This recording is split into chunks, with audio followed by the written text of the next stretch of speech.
जय हिंद। आप है मेरे साथ और आज हम बात करेंगे चाइना पाकिस्तान इकोनॉमिक कॉरिडोर की। ये फिर से सुर्खियों में है। ये बात आई सामने कि चाइना ने कुछ एडिशनल गारंटीज मांगी थी पाकिस्तान से, क्योंकि पाकिस्तान के अंदर अभी फेज 1 का भी काम मुकम्मल नहीं हुआ है। जो टारगेट्स अचीव करने थे वो अभी तक नहीं करे हैं, लेकिन फिर बाद में इसका चाइनीज की तरफ से खंडन किया गया। लेकिन बहरहाल एक मीटिंग अहम पाकिस्तान में जरूर हुई है सीपैक को लेकर, और उसी के चलते एक आर्टिकल लेख छपा है डॉन न्यूज़पेपर के अंदर। पाकिस्तान का एक बहुत मशहूर न्यूज़पेपर है डॉन न्यूज़पेपर, और उसके अंदर ये बात करते हैं कि सीपैक अभी कहां है, सीपैक की क्या सिचुएशन है। बेसिकली उसको अगर सेंस समझा जाए इस आर्टिकल का, तो ये समझ में आता है कि वो बेसिकली दबी जबान से बिटवीन द लाइंस ये कह रहा है कि ये जो सीपैक का जो प्रोजेक्ट है ये फेल हो गया है या फेल होने की कगार पर है। अब क्यों ऐसा कहता है उसकी बात हम करेंगे। और इस आर्टिकल का जो शीर्षक उसने दिया है एक्सटेंडिंग सीपीईसी, अंग्रेजी का ये आर्टिकल है। और तो ये जो सीपैक का जो खेल था ये 2013 में शुरू हुआ और 47 बिलियन यूएस डॉलर्स का ये महत्वाकांक्षी प्रोजेक्ट था, चाइनीज ड्रीम प्रोजेक्ट था। और होते होते ये 62 बिलियन यूएस डॉलर्स तक पहुंच गया। उसका एस्केलेशन इस तरीके से हुआ। इसके अंदर फेज 1 के अंदर अर्ली हार्वेस्ट वाले प्रोजेक्ट्स थे, जिसका मतलब है कि वो ऐसे प्रोजेक्ट्स जो कि जिससे जल्दी से उनमें काम चालू हो जाए, फायदा होने लग जाए और जल्दी से उसकी कटाई हो जाए, बीज जल्दी बोए और फटाफट से उसकी कटाई हो जाए, फसल तैयार हो जाए। तो इस टाइप के प्रोजेक्ट्स थे। बेसिकली इंफ्रास्ट्रक्चर और एनर्जी सेक्टर के ये प्रोजेक्ट्स थे।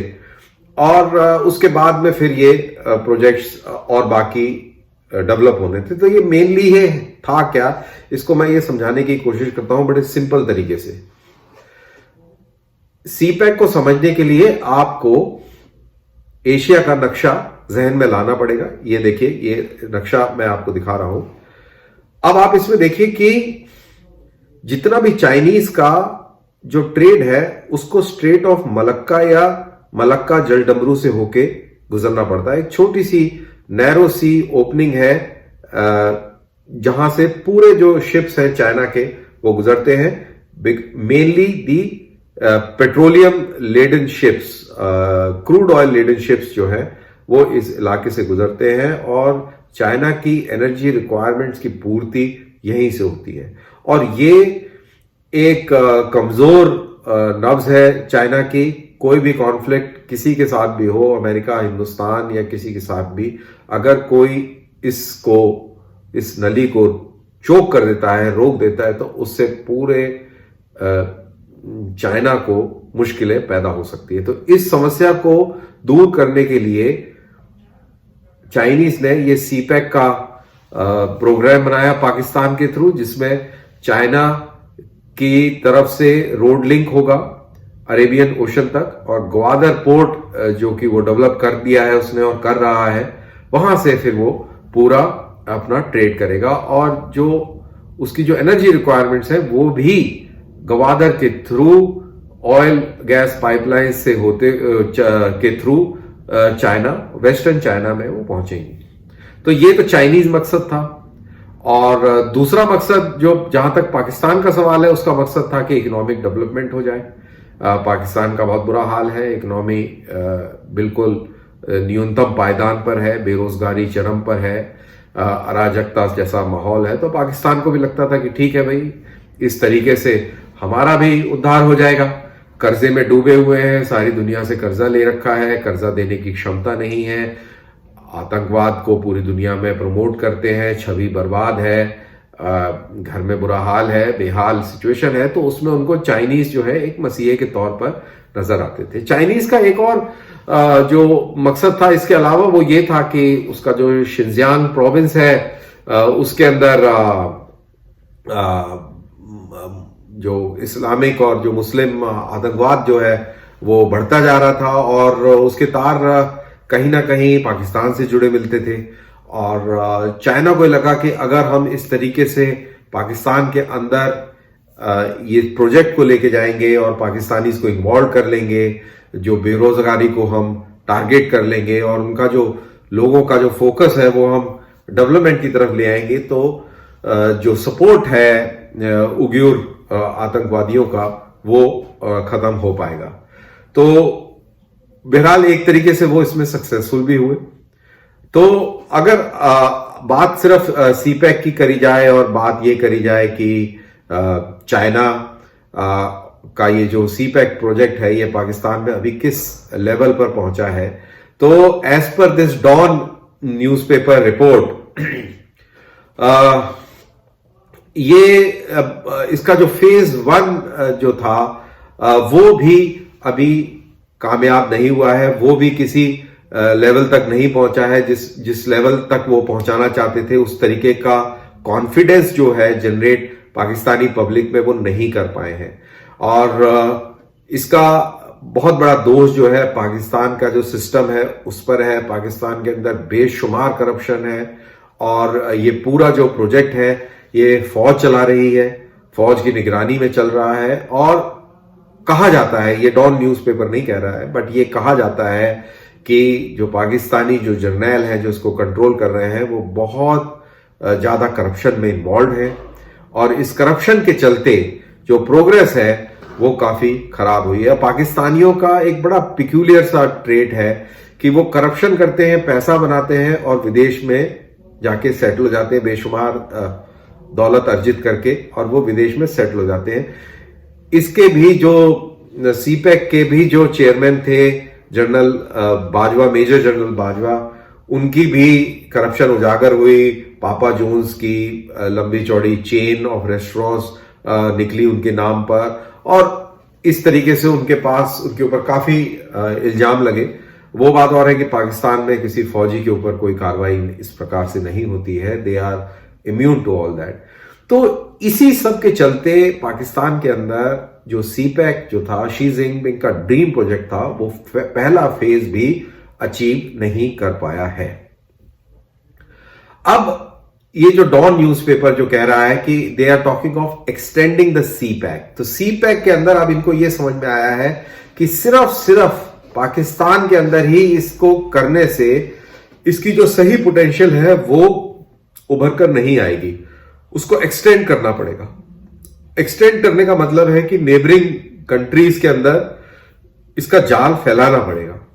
अब हिंदुस्तान तो इस जाल में फंसने से दूर रहा, हिंदुस्तान ने तो पहले ही कन्नी काट ली, क्योंकि हिंदुस्तान के हिसाब से देखा जाए तो ये सीपैक का प्रोजेक्ट पाकिस्तान ऑक्यूपाइड कश्मीर के थ्रू आ रहा था और क्योंकि ये वो पाकिस्तान का अधिकृत इलाका है, पाकिस्तान ने कब्जा किया हुआ है ये इलाका और वो इलाका हमारी टेरिटरी है, तो हम ये किसी भी तरह, हमारे लिए ये कबूल नहीं था कि हमारे इलाके से चाइना जो है पाकिस्तान के अंदर ये इस तरीके का कोई मंसूबा बनाए, तो हम तो इस चीज से अलग हो गए।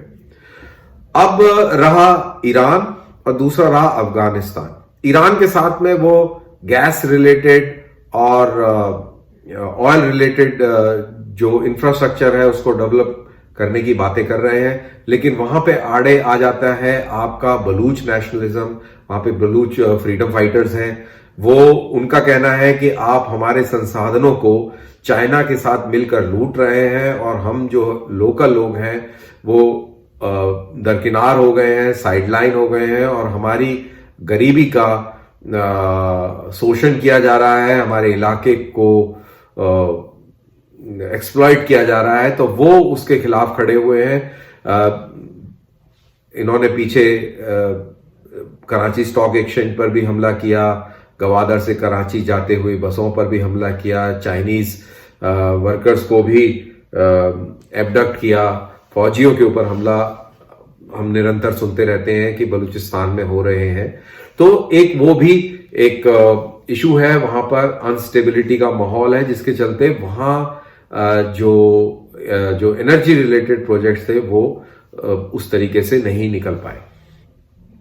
अब दूसरा मुल्क है आपका Afghanistan. Afghanistan is another country जिसके साथ में ये ट्रेड करना चाहते हैं, लेकिन अफगानिस्तान के अंदर स्टेबिलिटी नहीं है। अब चाइना कहता है कि अगर तालिबान और अफगान गवर्नमेंट किसी सहमति पर आते हैं तो हम सीपैक का एक्सटेंशन अफगानिस्तान में भी करेंगे।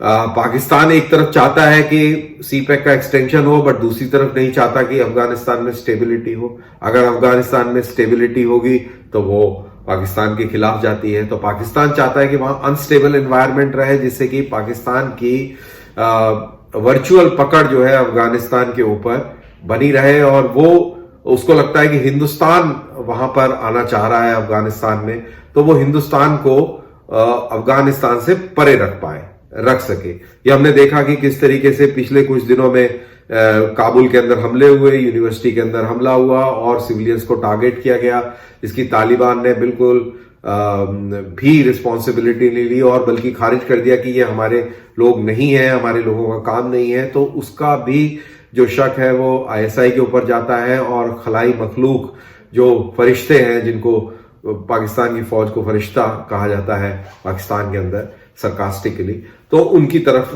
उंगली उठती है। तो बहरहाल वो भी एक किस्म का एक नो गो है, क्योंकि वहां पर स्टेबिलिटी पाकिस्तान चाहता नहीं है, और जब तक वहां स्टेबिलिटी होगी नहीं तब तक चाइना जो है सीपैक को वहां पे एक्सटेंड नहीं करेगा।